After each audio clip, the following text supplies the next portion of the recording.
My favorite Snapchat filter at the moment is the one with the gold butterflies. Yeah. I like one that's like very like hit or miss, but it's the one with the sparkle on the eyebrow and the very pink lipstick, because it reminds me to shine every day.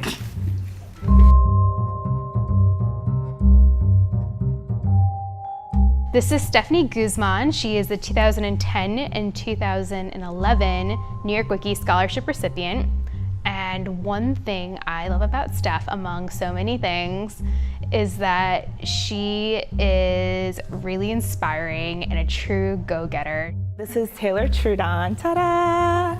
And she's a 2009 and 2010 New York Wiki Scholarship winner and co-mother hen for like the last 4 or 5 years, I want to say. That's crazy. There is a lot that I love about you. I love like your youthfulness and like how cool you are. You are definitely the coolest person I know. No, I'm not. Totally are. I would say social media is definitely my power tool. If you know me, I'm very obsessed with Twitter and Snapchat and Instagram. I really believe social media is an amazing tool to amplify your voice and to spark conversations and destroy stigmas, among other things. When I think of power tool, I think of like what's gonna help me through the day, like what's gonna be like my sidekick. Coffee? And so it's, what? Is it coffee? Well, that goes without saying. Like it's like morning, day, and night. But I think to keep me like organized and like know what I need to do and like a reminder, I always keep a post-it note on the back of my phone. You need to get stuff done.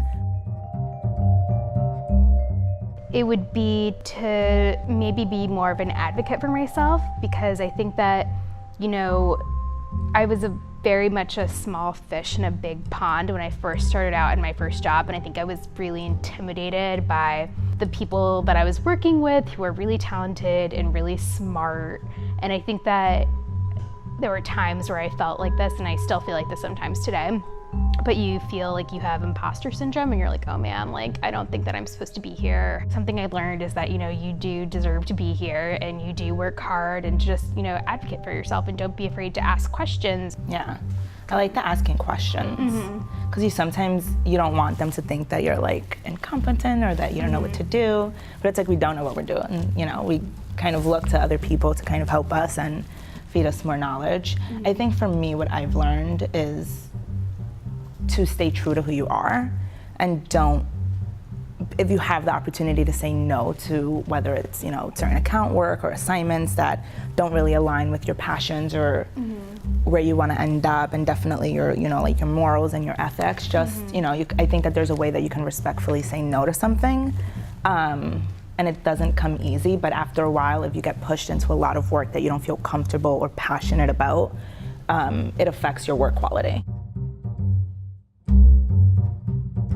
One of the things that I tell high school students and college students is that you don't need to land your dream internship to get started in your career.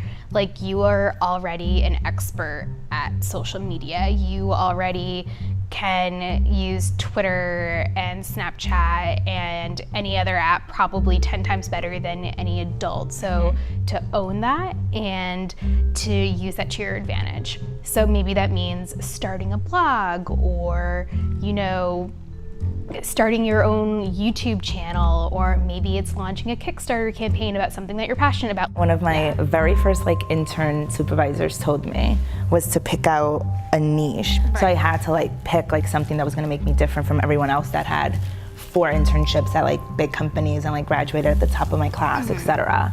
Be your own person and definitely pick a niche and kind of just pursue it and become like the best you could be in that area. And being obsessive isn't a bad thing. No. Don't be afraid to be obsessive. Like, I call it passion. Yes. Yeah. When a female colleague gets a promotion or something awesome happens to her, I'm happy for her, and I want to be happy for her genuinely, because it is a success. Every time a woman gets a success, that's one for everybody. Yeah. For some reason, women especially aren't comfortable talking about their successes and talking about how badass they are. And so I always point out to people, like, no, like, you got that promotion, like, you know, sing it from the rooftop. And you should try and surround yourself with women that are like that. You have to like support each other. Yeah.